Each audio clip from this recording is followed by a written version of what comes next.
Hello friends, இன்னைக்கு ரொம்பவே ஒரு ஹெல்தியான வெயிட் லாஸ் ரெசிபி தான் பார்க்க போகிறோம்.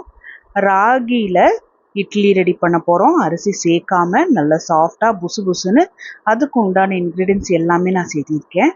இது எந்த ரேஷியோவில் சேர்த்தணும் அப்படிங்கிற ஃபுல் வீடியோ லிங்க் நான் கீழே பின் பண்ணியிருக்கேன். எவ்வளோ நேரம் ஊற வைக்கணும், எப்படி அரைக்கணும், இது எல்லாமே டீட்டெயில்டாக உங்களுக்கு எக்ஸ்பிளைன் பண்ணியிருக்கேன்.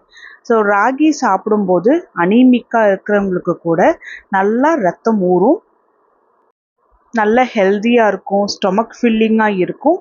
அரிசி சேர்த்தாதனால மாவு சத்து கிடையாது, புரத சத்து, நார் சத்து ரொம்பவே அதிகமாக இருக்கும்.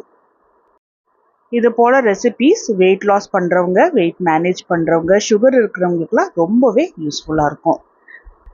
அரிசி உடம்புக்கு கெடுதல் கிடையாது, ஆனால் உடம்பை குறைக்கிறவங்க மாவு சத்தை குறைச்சிக்கிட்டா ஈஸியாக வெயிட் லாஸ் ஆகும்.